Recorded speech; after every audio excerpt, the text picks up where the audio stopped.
Hello, I was together with Shut, and she was only on one day at the Environmental Congress Summit in Portland. The summit happened from Thursday until Sunday, actually. Sunday was a clean day, but the teachings and the panels happened on Thursday to Saturday. And I would like to speak a little bit about the first day, but give beforehand a short overview. On the first day, His Holiness and three other speakers spoke about the universal responsibility and the inner development. And in the afternoon, His Holiness gave a talk about that topic too. And then on Friday, Venerable talked about the symposium already yesterday. And on Saturday, there was a panel with politicians and scholars about environmental universal responsibility, and yeah. And on Saturday, His Holiness gave some inspirational words in general. Actually, on Thursday, 2,000 people attended in the university, and on Saturday, 10,000 people. That was amazing. And in my tripa, only 120 people and 200 people were sitting outside on the street. There was a live screaming going on. Yeah. And as a monastic there, I discovered only 70 monastics. Felt a little bit lonely, but they were all very enthusiastic and interested, especially the Chinese monastics there. In the morning, on the interfaith panel at the university, the speakers were His Holiness, of course, then Reverend William Buchan, also called Father Bull. He is ordained as a Catholic priesthood and is the president of the university in Portland. Then Rabbi Michael Kahane, he's an imam, and he's a senior rabbi of the congregation Beth Israel Portland. And yeah, I was very inspired by Grandmother Agnes Baker-Pilgrim. She is she's the chairperson, the eldest one of the International Council of the 13 indigenous grandmothers. They represent a global alliance of prayers, education, and healing from Mother Earth and all her inhabitants. It was wonderful to meet her. All speakers working on different environmental programs in their own institutions, maybe to ban plastic bottles from the university in Portland, or by counseling politicians and others in environmental issues. And they are setting great examples, I thought, for not only Portland, but it grows through education and through communication, and other parts of America and even Europe, Asia could learn from these examples, I thought. Then there were three questions in this panel they wanted to address. What is the relationship between spirituality and environmental awareness, and how does faith move within us as we address issues critical to the environment, and what role can interfaith collaboration play in working to heal our planet? And His Holiness was the first speaker, and he spoke first about faith. What can faith do for us? Faith can give us some hope, so His Holiness, human beings need hope. But faith alone is not enough. We need also reasoning, and that was quite interesting. He put faith and reasoning strongly together, and it was mentioned very strongly through the whole event that especially that we need reasoning if we are believers. And not only as a believer, for sure, as mentioned by Venerable on the Friday symposium, we need it in general to increase our understanding and act responsibly in every case. So really, he emphasized that we should use reasoning also, and I found very interesting that we can't rely on Buddha anymore. He's not alive, so we have to use our own wisdom and put effort into it. Also, I was thinking personally, our teacher might also die, our teacher's dying, so we have to use our own potential to learn and practice. Then he also emphasized very much the importance of practicing the teachings, practicing religion. When we are taking on the religious belief, then it's very important that we, how do you say, walk our walk? Walk our talk, and walk our walk, yeah. And then he emphasized that when we practice, that it even should move into our dreams. So even in our dreams, we should act out religious and as a religious believer. So quite deep, I assume, then when he's mentioning it, right? As a religious believer, also we should promote harmony with each other. We should share. We should spend time with each other. Come together and talk with each other, discuss with each other.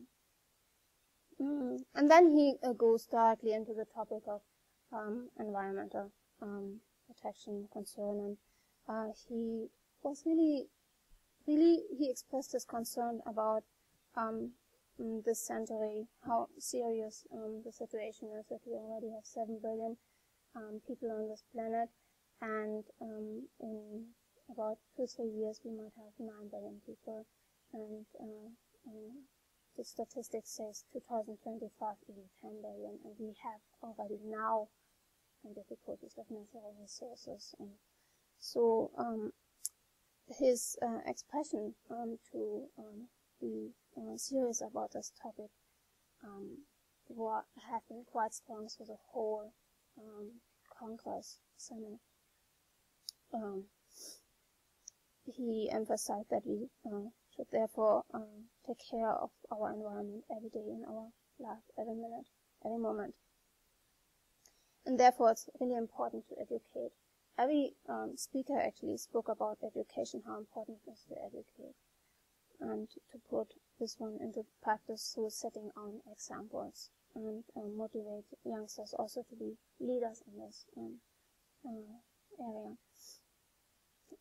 For me personally, I heard about it some years ago, that Tibet plays quite an important role in environmental issues.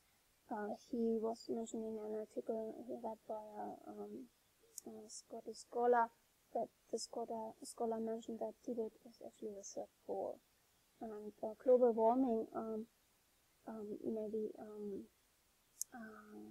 so it can help me, but he said third pole we have the south and north pole, and the global warming is measured by 0.2, and actually in Tibet it's much higher at 0.3, and he emphasized that 100 billion people depend on the water that's coming from Tibet. So the influence on this area is quite high if the Chinese government is not taking care of the environment. Therefore, it's so important to educate, also to support China in this sense. Or he didn't went into the topic how to relate with China, but that it is important that China needs education in this case.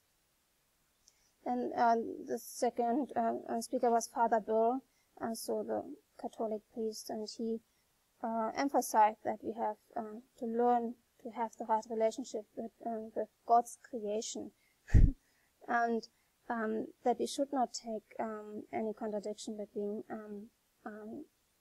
care for poor and care for the earth. And that I found quite interesting, because I'm not, I have no experience with Christian religion, but I observe that they speak a lot about taking care about poor, but not so much about taking care about earth. So I'm not sure you might have more experiences, but that I found advanced. And how can we arise awareness toward that kind of care? And he mentioned that we have to reduce the bridge, the gap between awareness and action. And again, the bridge here is education, similar, like as we want to say. Then the Rabbi Kahana, he put in also some more about the scientific researches they have done many years ago, and these researches have been actually quite clear, but there were no listeners really, so they lost some hope. But he said now the situation is now so serious that there's more attention towards science, and science have more hope themselves too, and therefore he said how important it is to work together with science as a religious believer. And as religious believer, we have a responsibility to speak about hope and to speak in our own communities about that and with others, other religious traditions. And what I found very inspiring is practical detail. He spoke about the Torah, what the Torah is bringing in or speaking about environment. And there's one thing he mentioned, that the Torah speaks of land as if it would be a living being, and it says to follow the 7-year cycle to let the soil find its balance again. So that's quite wonderful, that's already there. And if you corrupt the earth's element, there's no one to repair it after. Also from the Torah. Then Imam Muhammad, he emphasized, spoke about the interdependence, that each organism has a role to play, the ants, the bugs, the worms, each sentient being. So each species has its time to live.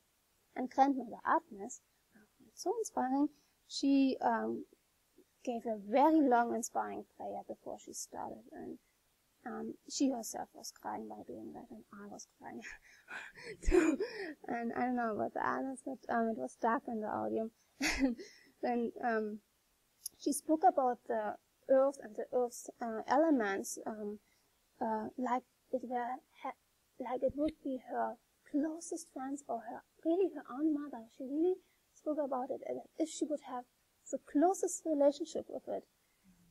She was so touching, and she spoke about the future generations, about the children who will live on this planet, as if she would know them, if she would be in contact with them. There was a lot of feeling of responsibility in her speaking account. Wonderful, and His Holiness emphasized also in the end of her talk that he was inspired by her serious concern and her serious activities for the environment, for Mother Earth. And one thing she said, she spoke then more about one detail about the water, how important water is, and that water is our first medicine and laughter our second one.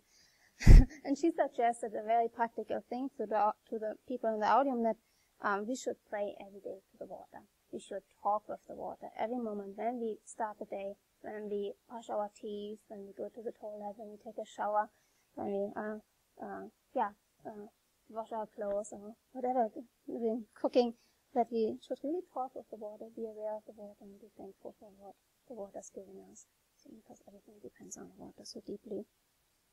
She emphasized that we should walk our talks and prayer. And His Holiness' final words has been that it is very important to promote religious harmony. He said that this planet is a multi-religious planet, so there can't be only one religion. We can't expect to have 7 billion Buddhists. And that we can do through contact, through learning from each other. We will develop admiration and genuine respect. We should not be biased towards others. Instead, we should learn from other traditions and see that they have the same potential as we. Therefore, we need respect for each other, and we need to learn to be harmoniously. That was the first morning panel with His Holiness and other religious speakers. Thank you.